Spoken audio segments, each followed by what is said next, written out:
Good morning class 10। आज कबीर की साखी की व्याख्या हम करेंगे और पिछली क्लास में कबीर के जीवन परिचय और साहित्यिक परिचय के बारे में चर्चा हुई थी। आज हम साखी के बारे में ही बताएंगे, क्योंकि क्लास 10 का हिंदी बी का पहला चैप्टर है साखी। साखी से तात्पर्य साक्षी होता है और साक्षी का अर्थ है गवाह, यानी गवाही देना।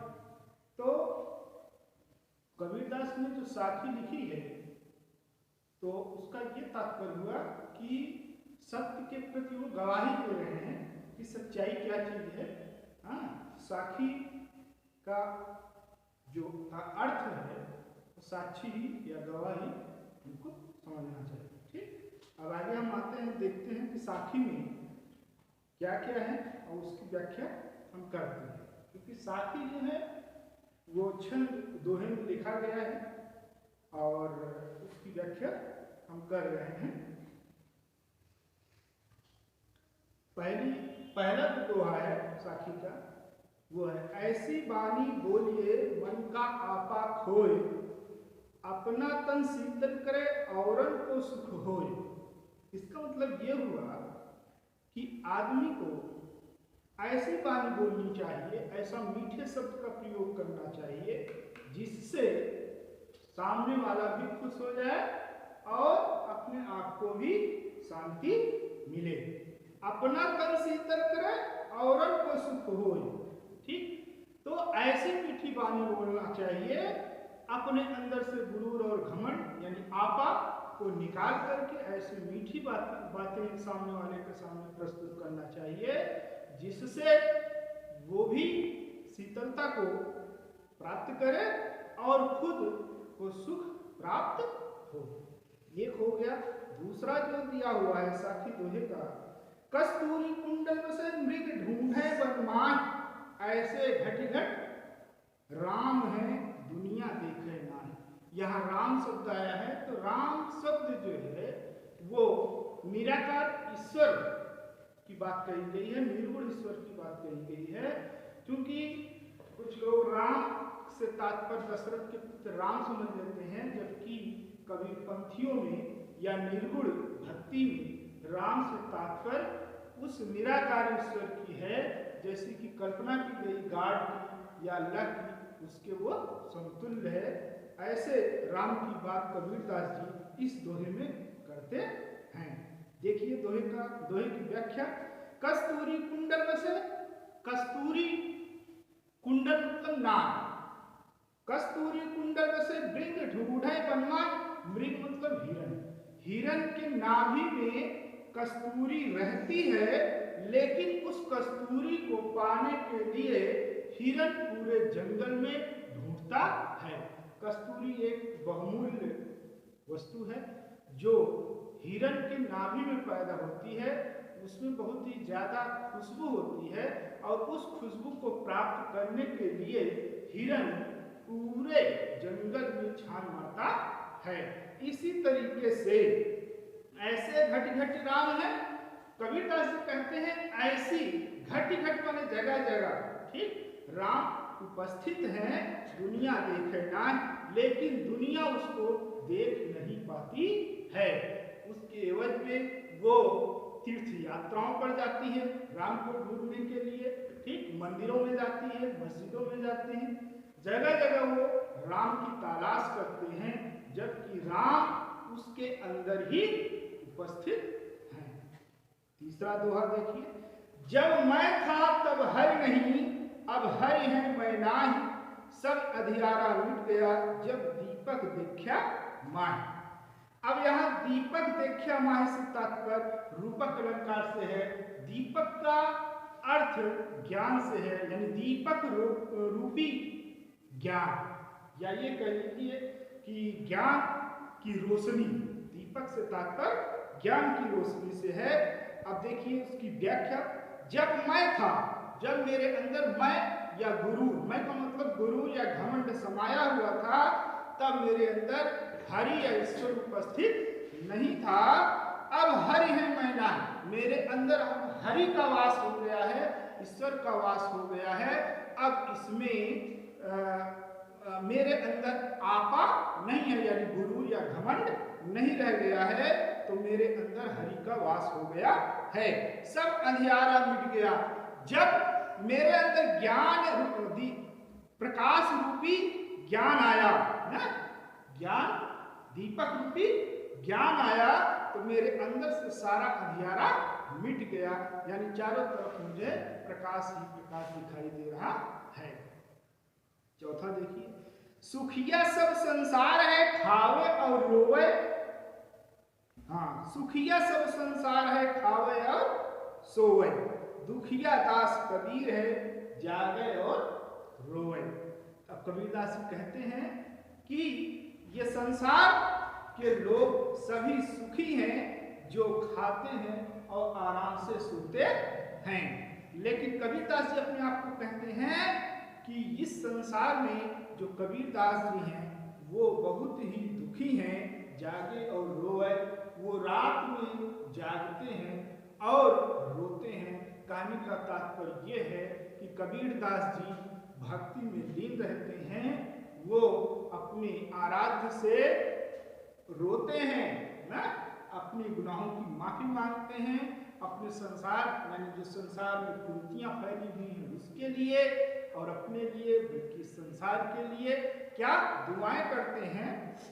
और इसी वजह से कबीरदास जी कहते हैं कि कबीरदास जी इस संसार में सबसे ज्यादा दुखी हैं जो जागते रहते हैं और जागते हुए क्या करते हैं, अपने आराध्य के प्रति रोते हुए वो दुआएं करते रहते हैं। आगे देखिए, विरह भुवंगम तन बसे मंत्र न लागे कोई, राम वियोगी ना जीवे जीवे तो गौरा होई। कह रहे हैं विरह भुवंगम तन बसे, भुवंगम माने होता है सर, कीड़ा, ठीक। मंत्र न लागे कोई, अगर जिसके शरीर में सर्प ने क्या कर लिया हो, डस लिया हो, या सर्प की पीड़ा से वो क्या हो, विरह में हो, तो उसके ऊपर कोई मंत्र काम नहीं करता है। राम वियोगी ना जिए, जो राम के वियोग में नहीं जीता है, राम की आराधना नहीं करता है, ईश्वर की आराधना नहीं करता है, अगर वो ईश्वर की आराधना करने लगेगा तो क्या हो जाएगा, बावला हो जाएगा। अर्थात जब उसको राम नाम की या सत्य की प्राप्ति हो जाएगी तो खुद ब खुद संसार को छोड़ देता है, वो उसी में अपने आराध्य में मस्त रहता है, अर्थात बावला हो जाता है। आगे देखिए, निंदक नेड़ा राखिए आंगन कुटी बधाए, बिन सावन पानी बिना निर्मल करे सुभाए। अब यहाँ कबीरदास जी ने इंसान की फितरत या इंसान को किस तरीके से होना चाहिए वो चीज यहाँ बता रहे हैं कि निंदक नेड़ा राखिए। तो कबीरदास जी कहते हैं कि जो हमारी निंदा करता है उसको अपने पास रखना चाहिए। क्यों रखना चाहिए, आंगन कुटी बधाए, यानी आंगन के अंदर उसको कुटी बनाकर उस आदमी को रखना चाहिए जो हमारी क्या करता हो, निंदा करता हो, हमारी बुराई करता हो। अगर ऐसा करेंगे तो क्या होगा, बिन साबुन पानी बिना निर्मल करे सुभाए, बिना पानी के और बिना साबुन के क्या हो जाएगा, हमारे अंदर स्वच्छता आ जाएगी।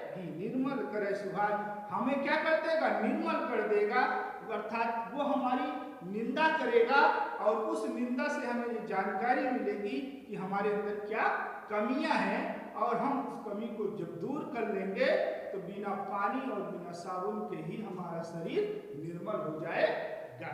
ठीक, आगे देखिए, पोथी पढ़ पढ़ जग मुआ, पंडित भया न कोई।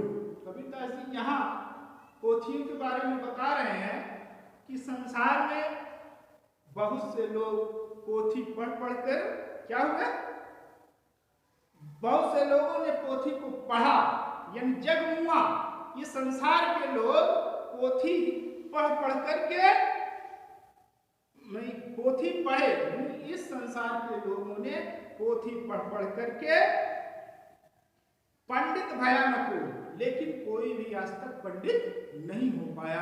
अर्थात कहने का मतलब ये है कि पोथी पढ़ लेने से कोई पंडित नहीं हो जाता है।